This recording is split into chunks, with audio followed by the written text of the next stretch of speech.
Welcome everybody to this afternoon's meditation class, what we usually call happy hour at BSWA. It's a much better use of the word happy hour. And don't forget that the meditation, if it starts to work, it does bring up a natural form of happiness. And that happiness, its afterglow, should last for quite a long time afterwards, when many of the difficulties and problems in life, they're not so important, they get softened. And when they get softened, it'll be easier to let go of. And even though it's very warm today, and I was a monk who was born in UK, and so I prefer the cold weather. And so I recently was teaching a meditation retreat over in Vietnam, and it was basically next to the ocean, so it was quite cool. And I was always thinking that, okay, end of March when I return to Perth, it'll be nice and cool. And I think the biggest difficulty is expectations get disappointed. So please know in meditation, it's even a chant which we do, to be content and easily satisfied, not proud or demanding in nature, not expecting things, but just be able to appreciate and embrace what is right here in front of us. And as I am embracing what's right here in front of us, I think it's today, there's no introduction to meditation class today, is there? No. So everybody's all here together, which is nice. Sometimes my first announcement has to be, is that correct? It's the 5th Saturday? Yeah. So, because there's no introduction to meditation class, I can't make the announcement to anyone who hasn't meditated much before. Please go to the room on my right. I thought is that where you just been, Neha? No, I'm only messing around. So anyway, this is the ongoing class. But for this ongoing class on meditation, many times, I'm not sure about you, I've meditated in some really, what you think almost impossible places to meditate. Places which are really, really, really hot, or places which are really, really cold, or places which are noisy.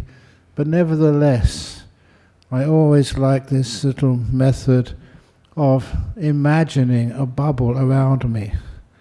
And if you can imagine a bubble around you, and if you are hot, you can always imagine that bubble is like meditating inside a freezer. And so you could almost imagine and create the feeling of coolness. If you are cold, you can imagine the feeling of warmth. I remember just one of my friends who didn't like the cold very much, and he went to meditate in a monastery over in UK, and it was really cold for him. And so that he asked these some friends who were practicing a form of Tibetan Buddhist meditation, and he asked them, I hear that you teach a way where you can create this inner heat, and can you please tell me? And they said, look, we can't just give you the heater, we sell the whole car. You just want the heating element of it. It's the same with cooling down. To cool down is much more to meditation than that. We learn how to create this whole attitude of mind where, yes, the body is warm, yes, outside is warm, but we can still create this sense of acceptance, contentment, not criticizing or demanding. I often say that no matter how hot it is outside, we can make it hotter very easily by regarding this little phenomenon of heat in a negative way. Instead, as somebody mentioned this morning, and I just kind of praise them for it, if it is hot, just remember, because it's hot, it means we don't have to spend so much time buying warm clothes. It's much easier, and we don't have to have heaters in this place. Instead, we cool off with aircon if you can. But nevertheless, you can always see something positive in whatever's happening. Have I got time for a little joke? Okay, many of you might understand this joke. This story about... There's actually two stories. No, I'll do the one about football. There were these two men, who were, from Perth, and when they died, they went, they were messing around, I'm not sure what, into some hell place. And when they went to the hell place, they were very happy down there. It was nice and warm, so they could just wear their singlet and shorts and do the jobs which were assigned to them. And the demon in charge of them said, look, it's supposed to be a place of suffering, you're enjoying it. So this demon turned up the heat in this place, and it got really hot. And these two guys were even more happy. They said, oh, it's like working over in the gold mines. We make a lot of money up here, and they work really hard. And then so they turned up the heat even more. And still they were even happier. And they said, well, this is like working, up in the Pilbara. It's really hot up there, but we kind of enjoy it. It's good pay. And then so this demon realized they weren't getting through to these people, so they turned the heat down. And the whole of the hell realm became so cold and icy. And that made these two Perth young men even happier. And they were dancing up and down and punching the air with joy. And this demon came down to them and said, I'm not getting through to you. It's really hot and you enjoy it. And now it's really cold and now you're enjoying it even more. This is supposed to be a hell realm for you. And that's when they asked why. And the two Perth boys, they said, well, you know why we're so happy when it gets so cold? Because we always said that hell would freeze over before Fremantle Dockers won the AFL Grand Final. So now it's happened. Yay, go the Dockers. Okay, some of you laughed, thank you. A few of you groaned. Thank you. But anyhow, so a lot of times what we have to endure physically, the Buddha called it the two darts. One of those causes of suffering is the physical. It may be a little bit unpleasant, but the major part of the suffering is caused by our attitude towards it. The emotional reaction. And if that emotional reaction can somehow be more accepting, making peace with it, then you find much of the suffering vanishes. That's one of the reasons why it's part of the Eightfold Path to make peace, be kind, be gentle with whatever you're experiencing. Because if you make peace with this, you renounce trying to control it, you let it be, then you find the mind has nothing to do. It can become still and peaceful and quiet.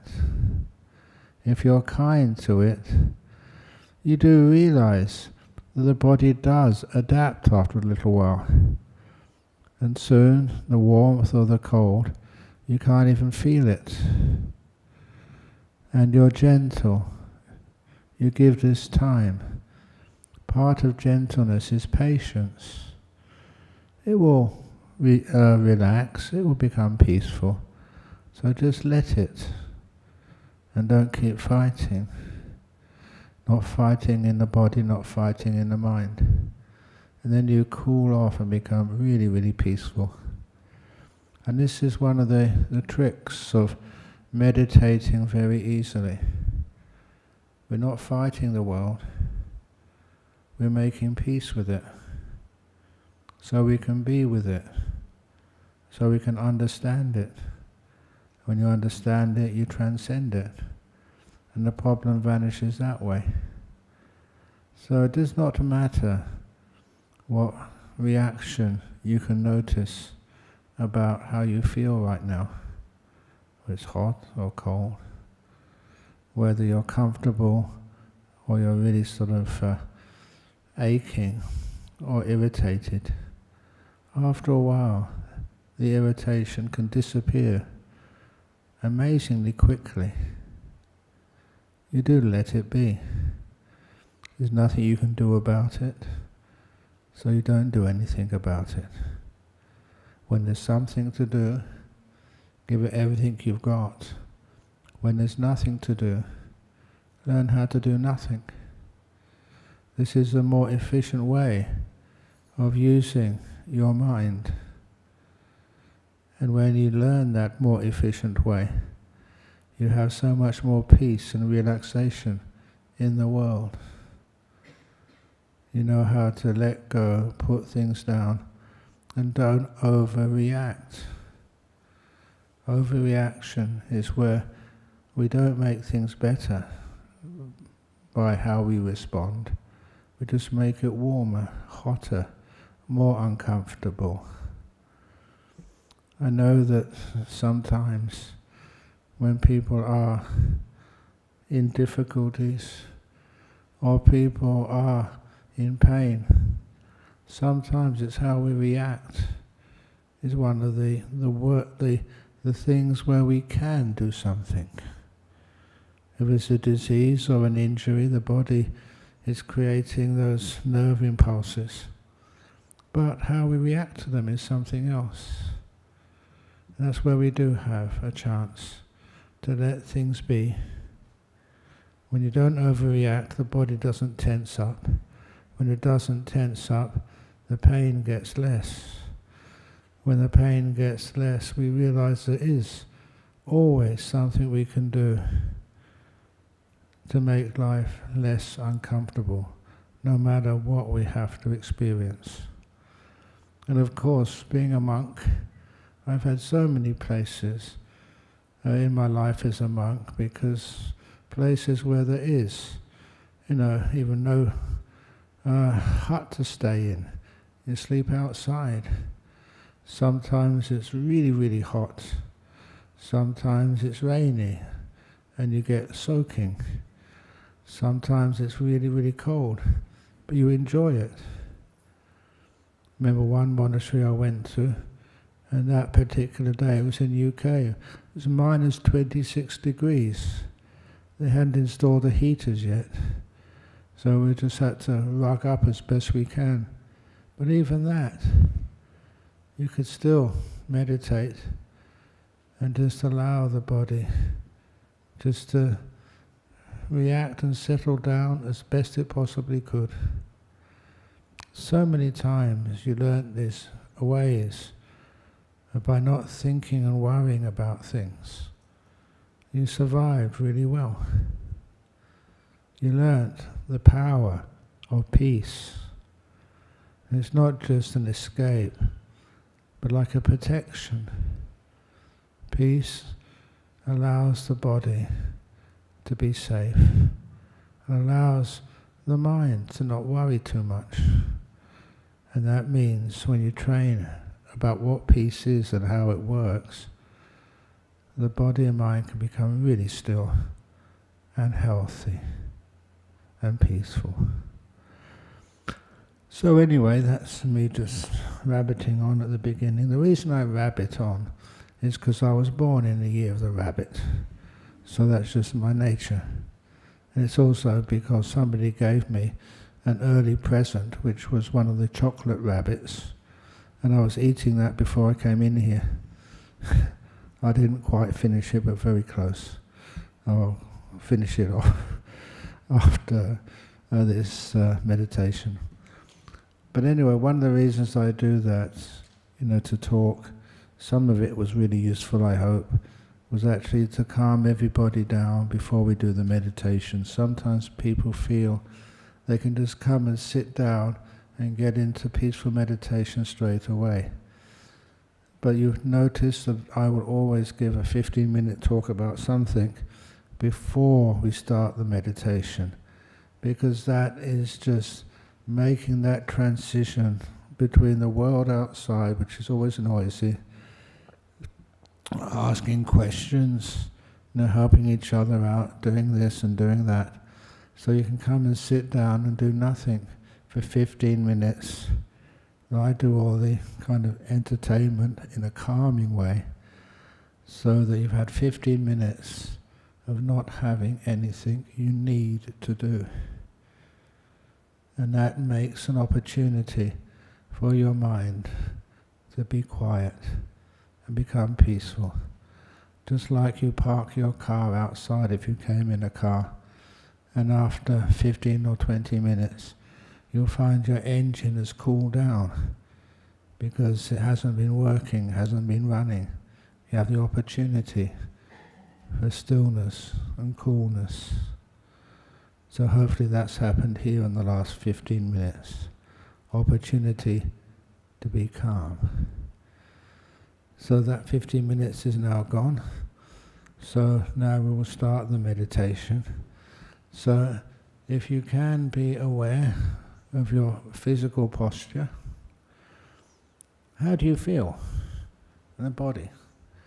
If you want to move, sometimes I even invite people, if you want to, at the beginning of each meditation, to stand up, to stretch, just to care for your body. I'm just doing some little stretching to sitting down here, to get the body prepared as possible for a 40 or 45 minute meditation.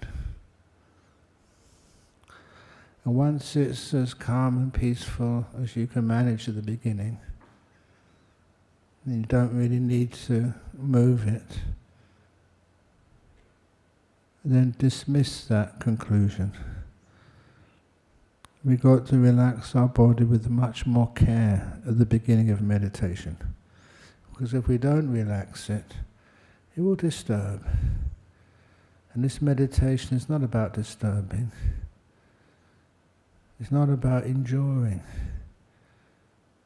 It's like an exercise in how to know peace, and how to allow that peace to establish itself first in your body and then in your mind. The peace, that deep comfort, that powerful relaxation starts in the body, and then from there allows you to relax your own mind. The reason I prefer the word relaxation, because you find it's something you don't do. Relaxation is you allow it to happen. You say no to other things which are disturbing, but you don't do anything. So now, how are you sitting? If it's on a chair, on an armchair, on an ordinary chair, or on a cushion, how do you feel? First I go to the general experience of how I'm sitting, the mindfulness of my body just sitting here. But I know that that's never good enough. Have to be more precise. So I do begin with being mindful.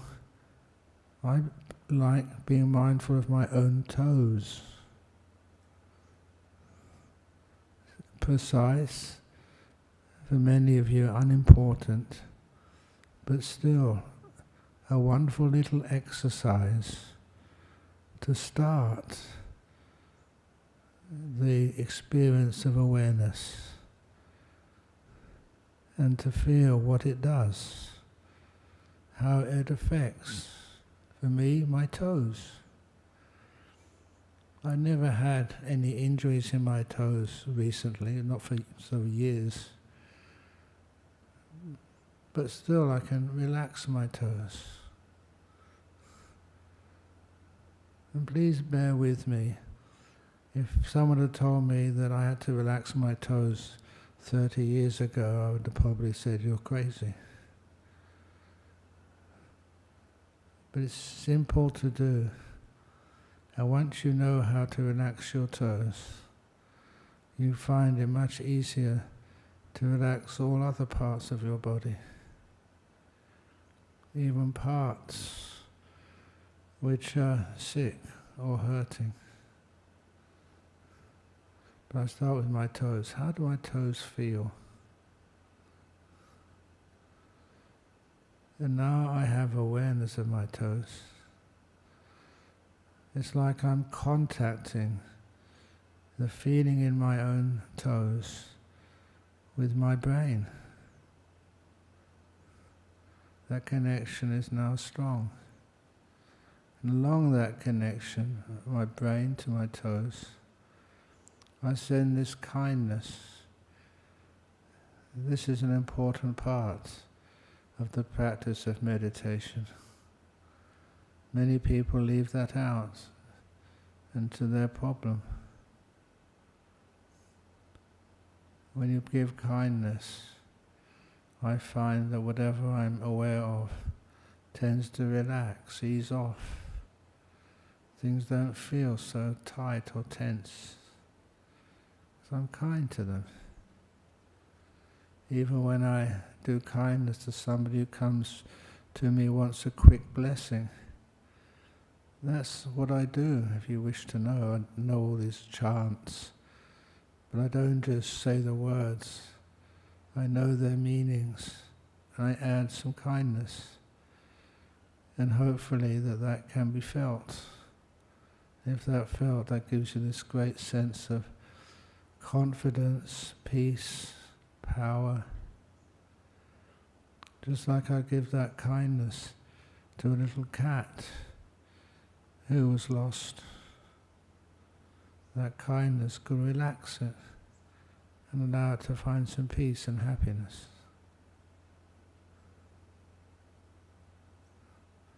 How you'd send that peace and happiness to like a bird who was dying, giving it some water. It's the same attitude which I do to my toes right now, making sure they're not squashed. One of them was, so I just adjust my posture out of kindness. And then I can feel my toes really at ease, much more so than any time in the last 15 minutes. I'm aware of that, I know that.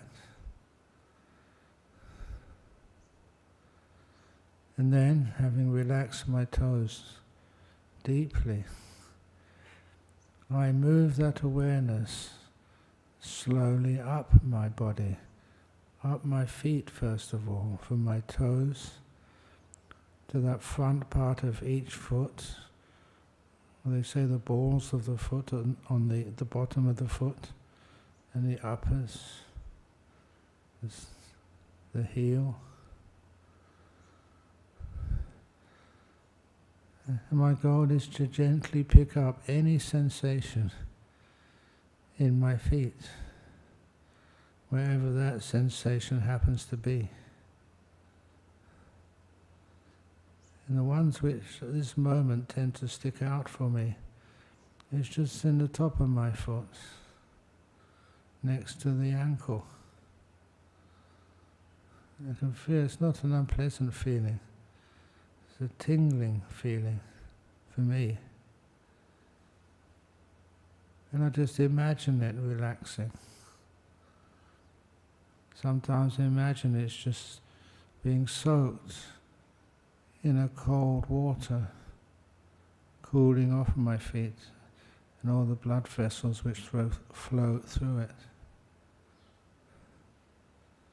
A little foot bath. And I can imagine the feet, the muscles in the veins, all the blood vessels and other parts of my feet really relaxing to the max. Imagine if they're just resting on the softest of cotton cushions. with no stress at all, totally at ease.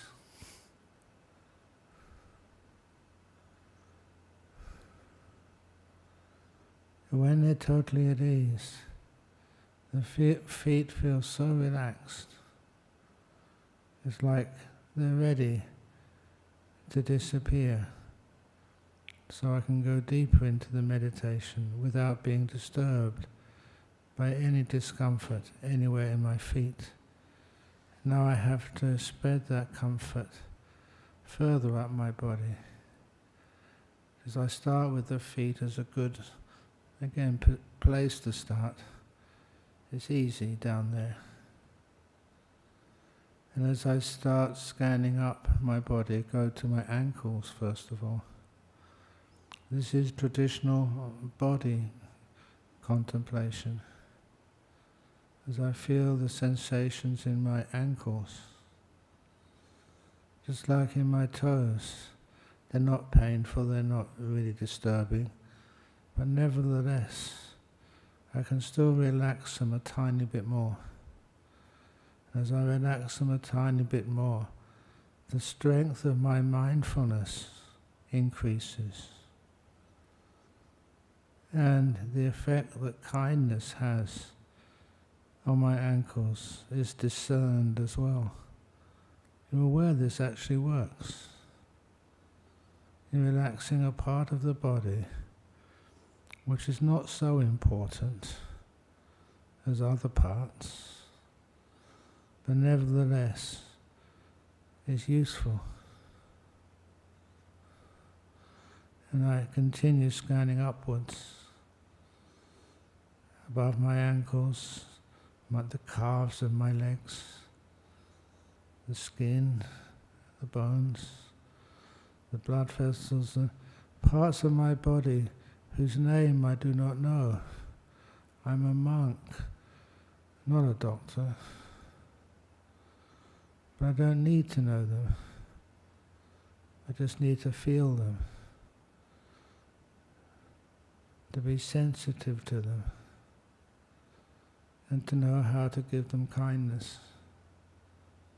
So now my lower legs are relaxing. The awareness which gives me feedback shows me just how this relaxation happens. And my whole lower legs feel really comfortable.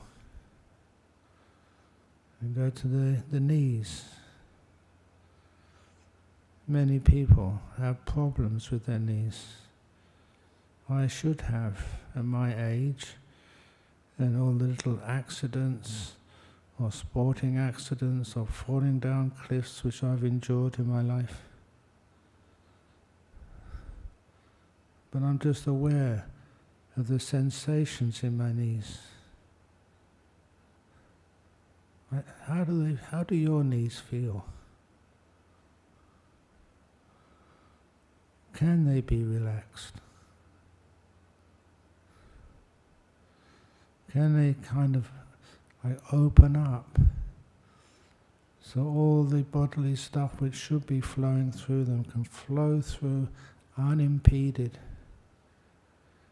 And it feels like they're being washed through with a sense of peace and happiness.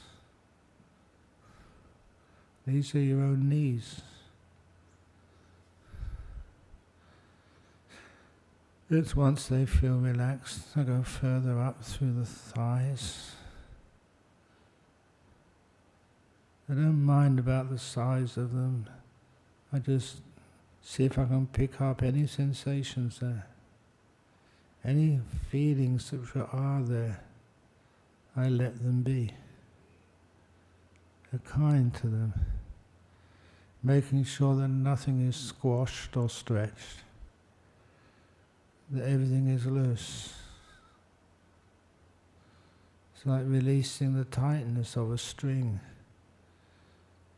The string is only tight because you're pulling two ends, stretching it. If I see any muscle anywhere in the body which is tight, I just imagine loosening either end until everything is just at ease, no stress. Sometimes I imagine it like a guitar string. When there's no tension on that string, anything hits it, it doesn't make a sound. If it's tight, bing, it makes a high-pitched noise. So when all those muscles are loose, as loose as they can be, then nothing hurts. You're at ease. And often that feels so beautiful. Such as how I describe my legs right now. They haven't been as rested as this all day. And then from my legs go to my butt. And there's always a sensation in the butt because I'm sitting on the cushion. There's pressure on the butt. All my job is just to make sure it's well balanced. The feeling in the butt is not too much on the left side or the right side, but it's kind of even. And I always know that when I just reach that experience, the feelings in the butt will soon vanish. They're not dangerous, they're not going to get better or worse. So they're irrelevant, the brain turns off. And it feels like I've rested and relaxed the whole legs from the waist down to the toes. It's been worth the time. My awareness has increased, kindness has increased. I've been focusing in this moment all the time. Focus just here. And my body gets more at peace. But now I go further, I go up from the waist. First of all, at the I haven't got to my nose yet, sorry. At the waist, I make sure it's as relaxed as possible. When you sit, and you want to sit in a comfortable posture, this is how you learn what a comfortable sitting posture is. You're aware and listen to your body.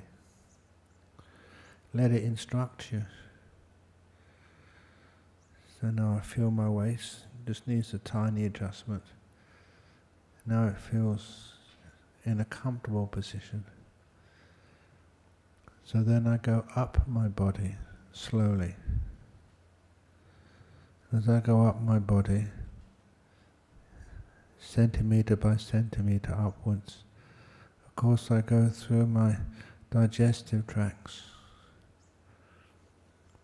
I can feel, as I go higher up the digestive tracts, kind of the remnants of that dark chocolate Easter bunny I was eating before coming into here. And I'm not exaggerating.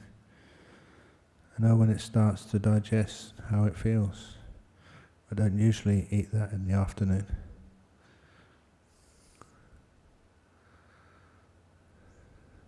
But it's all very pleasant. If I come across anything which is tight, aching, painful, and I just stay with it. I don't try and get rid of it.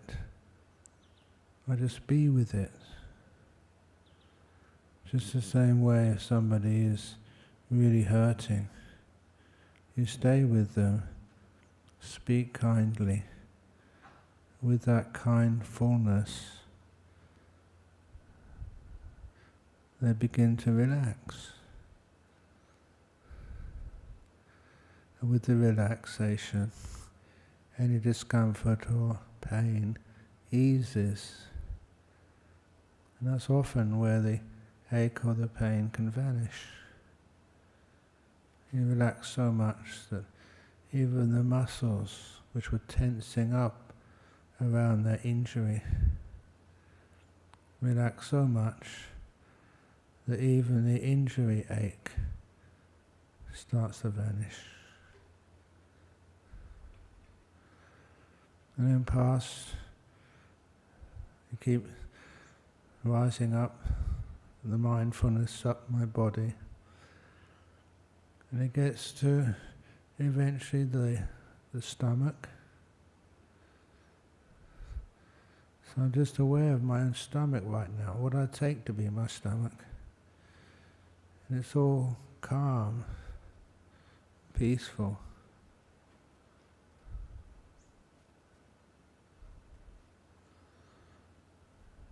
And I feel that.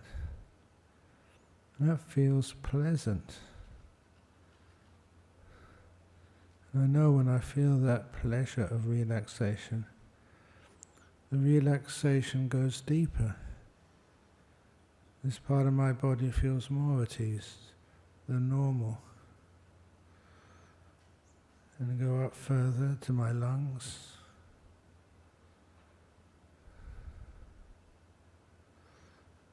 I do suffer from hay fever sometimes, or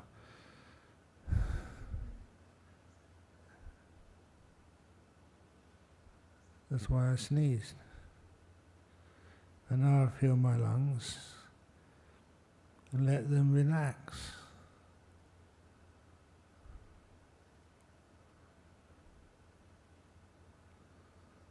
And I feel really nice now, at ease, rested, with nothing to do. It's like getting all that last bits of work and things to do completed, so that there's hardly anything you need to deal with. And that gives you the basis for peace inside. No business to do. And then from the lungs, I go to the heart region. I feel how that region exists right now. I just imagine it relaxing, being at ease, with everything open enough to flow smoothly, with no tightness, free, peaceful.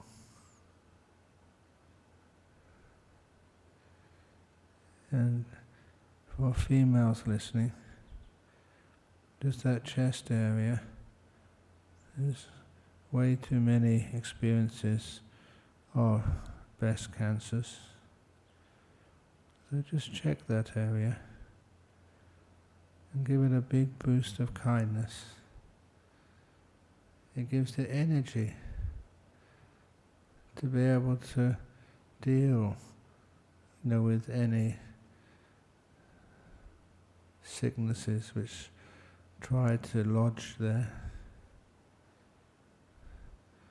And people's tumours decrease. It's weird, but I've seen it too many times.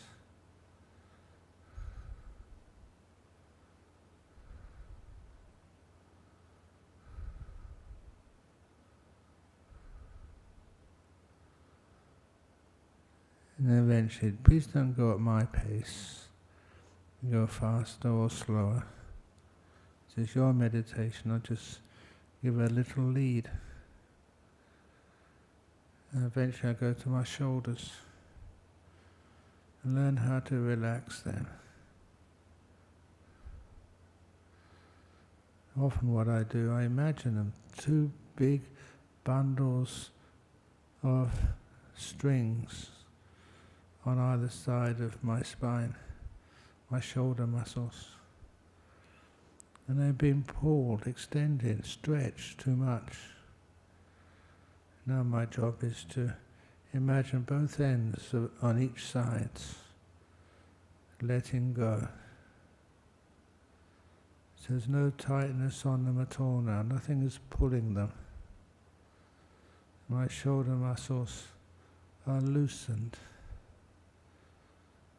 And once I do loosen the shoulder muscles so they're not extended, I notice how they feel. It's an increase in comfort. Because they feel more comfortable, I notice that this is a fun thing to do, a pleasurable thing, to relax your shoulder muscles. It's also going to be great for your health and comfort. And then I go down to my elbows to give them a boost of kindness. My forearms, and now I become aware of my hands and the position of my fingers.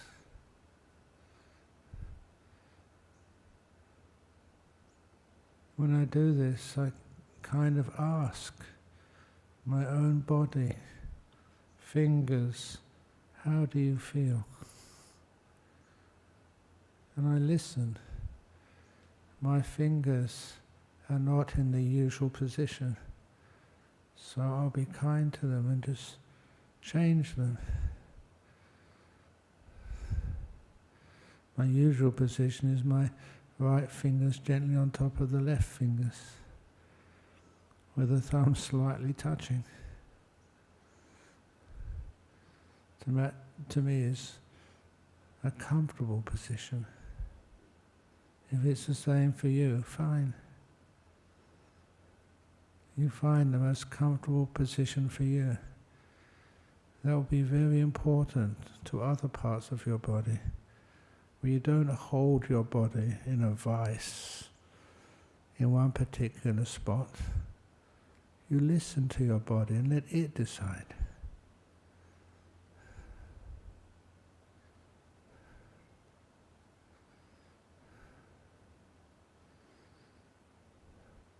And then I move from my arms and relax them to my neck. And I relax my neck by moving my head, making sure it's not too far forward or too far back. And out of kindness and awareness, I find the best position for my head on top of the neck.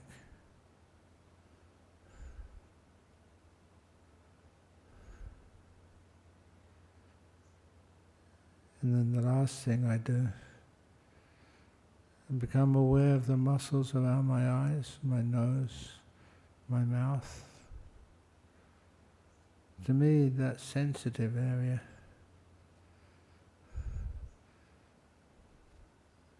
I feel first. Once I have established the sensitivity, the mindfulness of the feelings in my face, then I relax them. If you find it difficult at first, how do I relax the muscles around my face? You experiment, try this and try that. And eventually you find out how to do that. It's not that hard. You know you've relaxed because the muscles feel more at ease, not tight, not stressed. The eyes are still closed, the mouth is mostly closed. It's very peaceful. I usually pause there and then realize I've relaxed my whole body. There's some parts you've missed out, then relax them. But because for me this is relaxing my whole body feels at ease, feels comfortable and pleasant. Means I don't have to do anything. I can be still, be at peace. Especially the word peace, because peace is not what's in the body, but it's what's in the mind.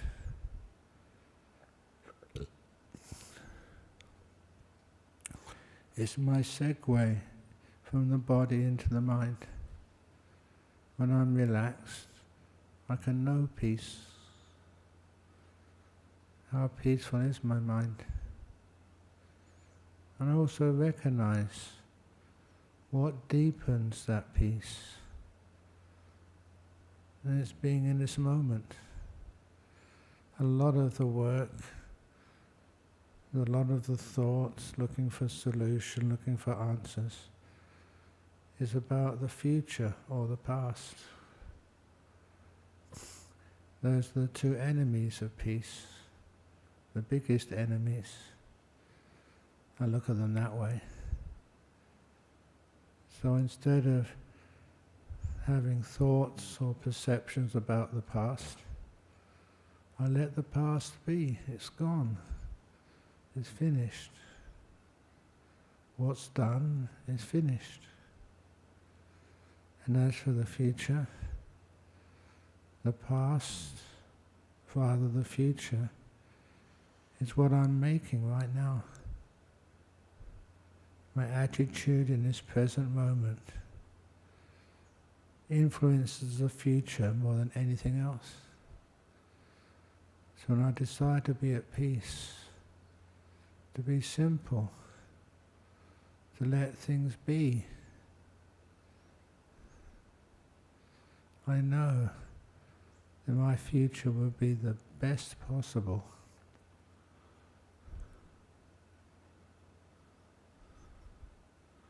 And I feel that.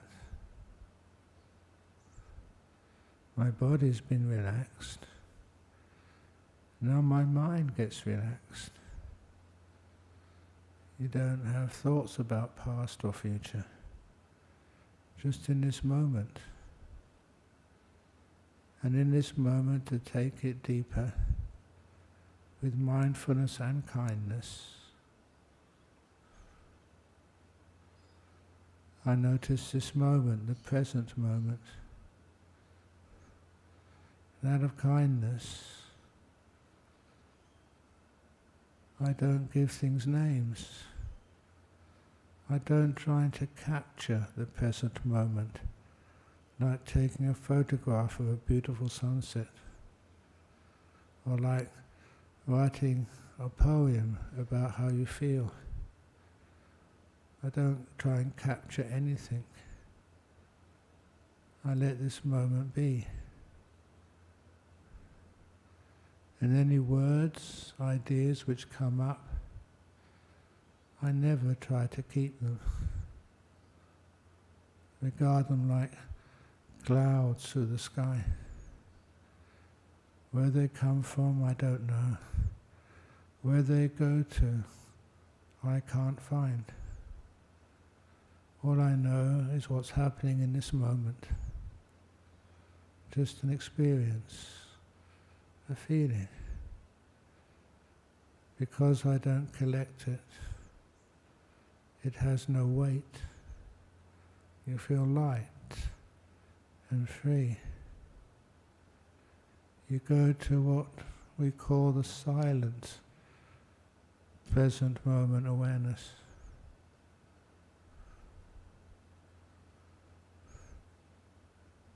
Things like the breath and other things, they will come automatically from here. So it's at this point I usually stop talking.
Just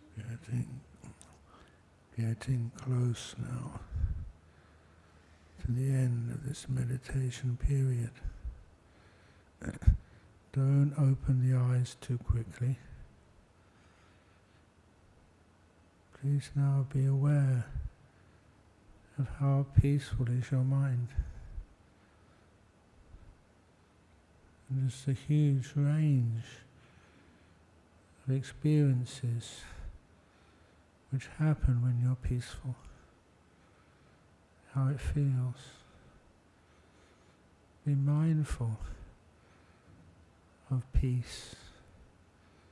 It's a huge area.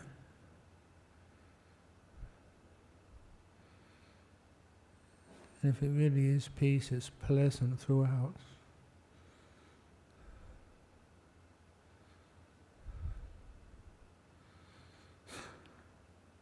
And how does that impact your physical body?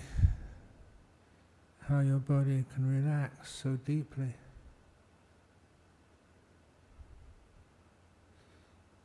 Often your body doesn't want to come out. It's happy,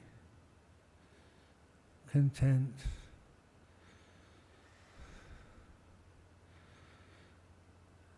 But I'm now going to ring the gong. And when the gong finishes sounding, that's a signal for exiting from the meditation and opening your eyes.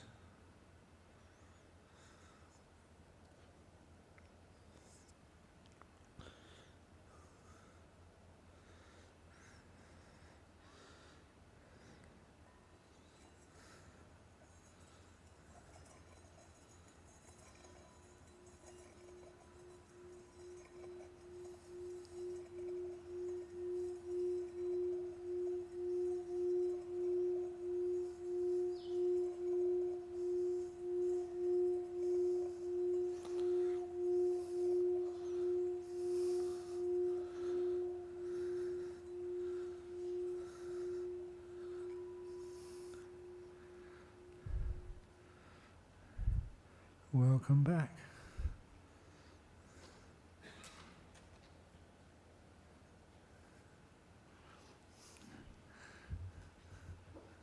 That was nice. So now we usually have the opportunities for questions.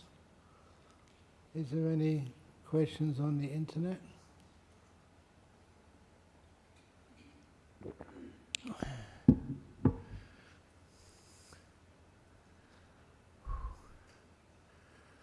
While we're waiting for those, is there anybody who would like to ask a question from here? You put your hand... Okay, yes. Have you got the microphone for this gentleman over here?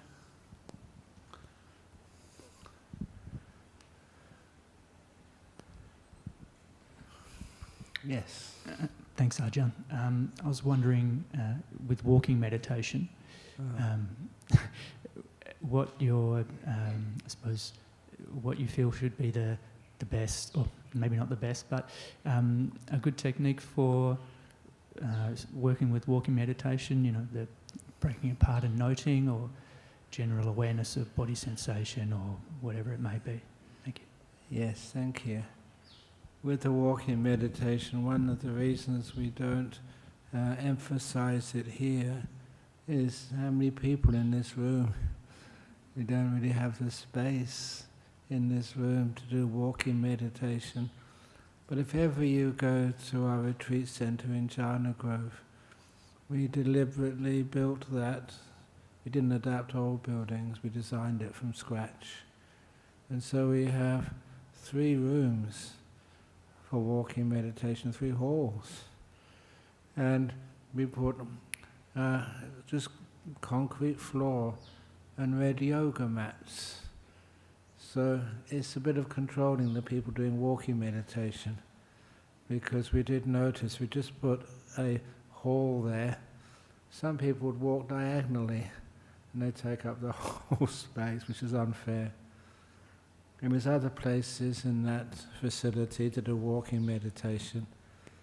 But what to actually do when you start that walking meditation is, first of all, you just stand, relaxing the body, and you put your gaze, eyes open or half open, about a body length in front of you.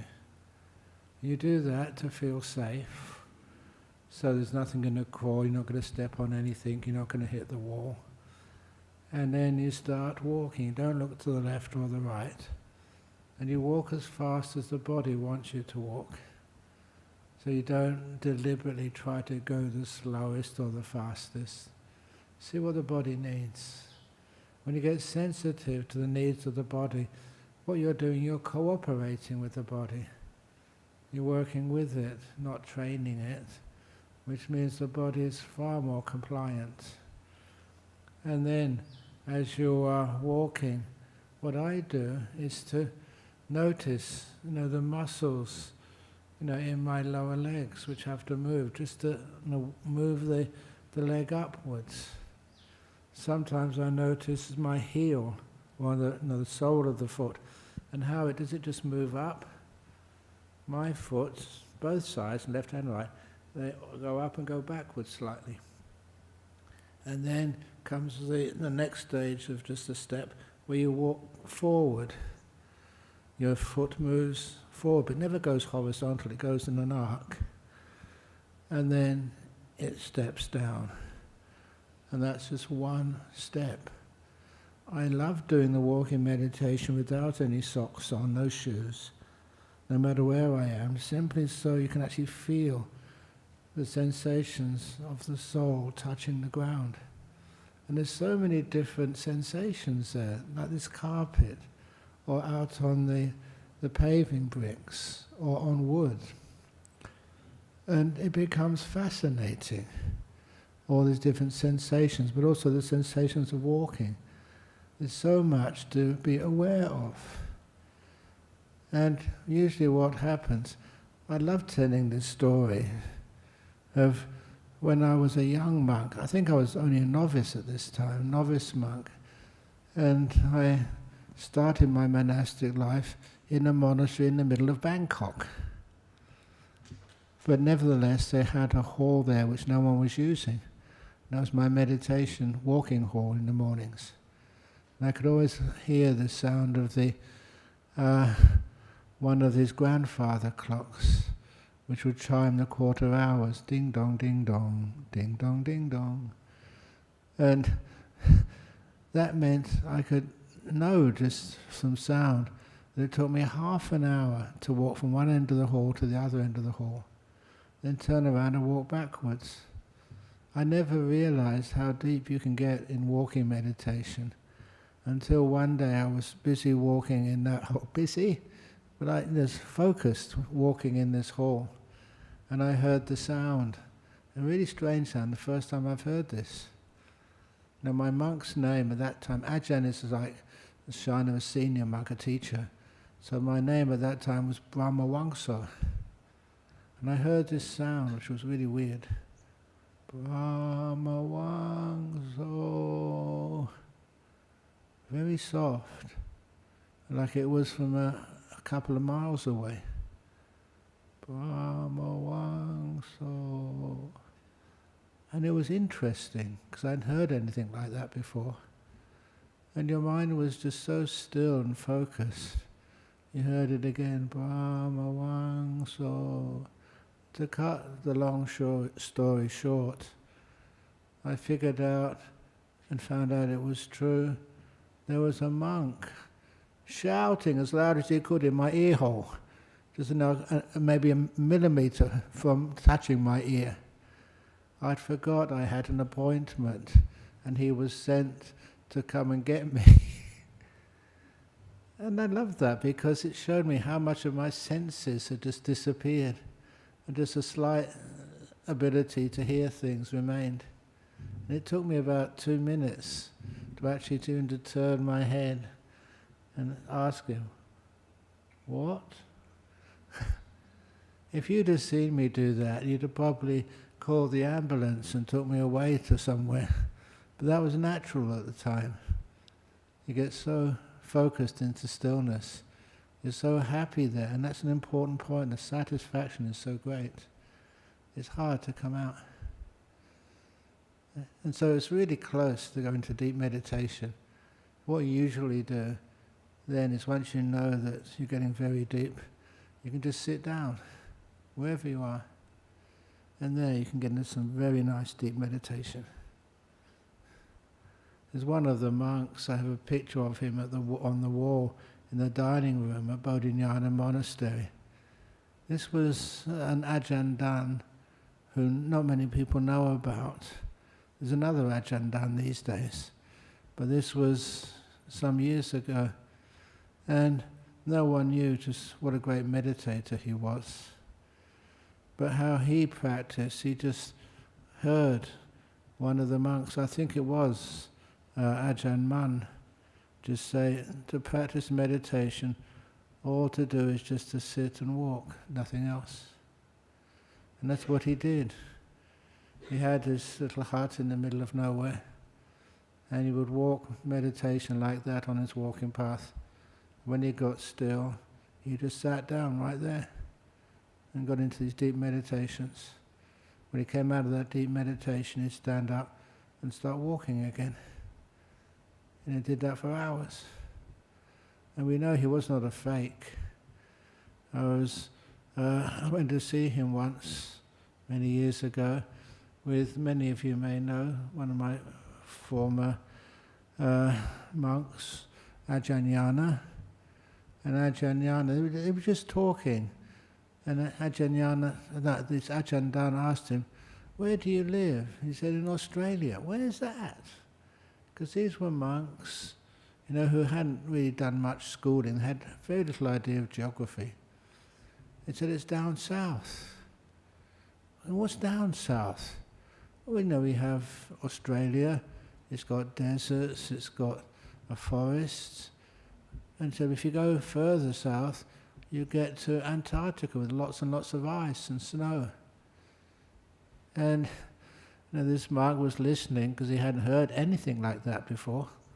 And the following morning, he told us, Ajahn is right. There's lots of ice and snow down there. And the way he said it, with so much honesty, he was a simple monk. He wasn't trying to follow any agenda. He just, that evening, he told us, he left his body and just went down to have a check. All the way from a forest in Thailand down to Antarctica. I've got no doubt the way he said it and what he said, that it was true. That's what you can do in deep meditation. Anyway, you don't have to accept that, but what I like about that story was just the way that he practiced. He'd just walk, and then where he felt tired, he'd sit. When he came out of meditation, he'd carry on walking. Does that answer your question? I don't know, sometimes when I answer a question, I just have a whole sermon. Is there any other question or anything from the internet, or the internet not working? Oh, it is working, okay. Nice. Got 4 questions here. From Germany. That's only one from Germany. Does the experience of an individual person ever disappear completely while in a body? Also, when not meditating. Thank you for your teachings. The experience can get very soft, very peaceful, and kind of almost disappear. It's like you're in another world, a very peaceful, safe world. In other words, what is your experience? Most of the thing we call experience is defined by our 5 senses. So it's not that hard for the sense of sight to disappear, to settle down so much that it's not relevant. You don't even think, sights or your whole, I call it like a library of things you've seen before or things you've heard. Those couple of senses disappear. Smells and tastes, they're not so strong. I don't know about you, but I don't have much of a inventory or a library of smells and tastes. It's like in the old days, you used to have these photo albums. And photo albums, where you see photos on people's walls, they're usually very pleasant photos. And we like to keep the pleasant photos, but some people get so negative, they have the negative photos. How many people have you got photos on the wall of the times when you got divorced? Marriages, yes. How many of when, you get a degree or something? You get the photo of that when you have to dress up like a penguin and throw these silly hats up in the air. But do you ever have photographs of when you're actually studying at the university, doing your homework? So we actually already delete many of the memories if they fit in with what we want to remember. But soon many of those vanish too. And that's when you get into the realm of the mind. That's far more interesting.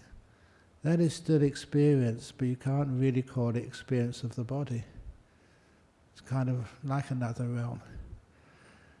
And of course they will eventually disappear too, but that's really getting into deep states of Buddhism.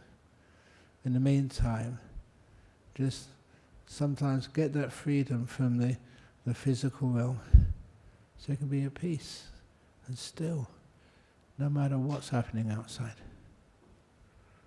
Don't know if that answers your question, but that's the best I have so far.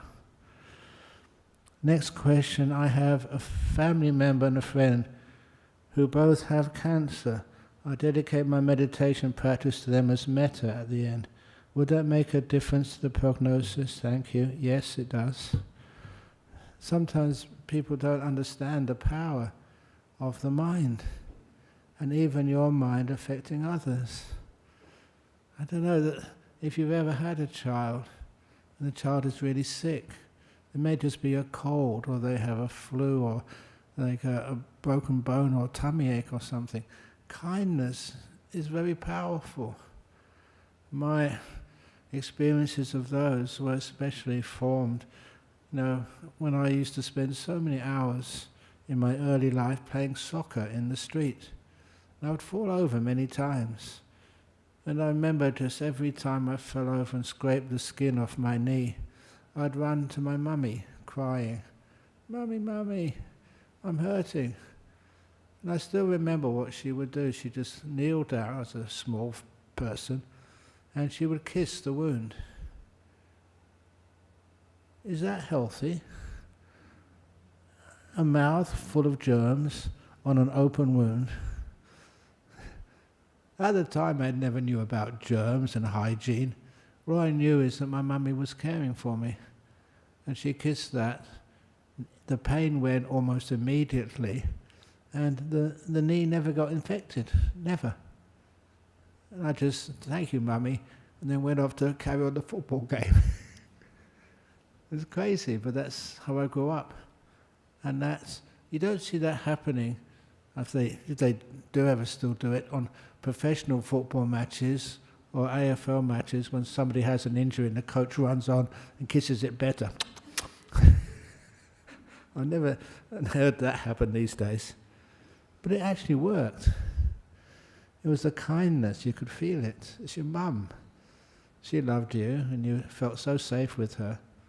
And that meant the kindness healed the wound. And I think that could be used much more these days. When doctors or nurses or friends, you see someone and you know how to smile and be kind, and give this beautiful reassurance and safety, so the person does relax. So yeah, it does work.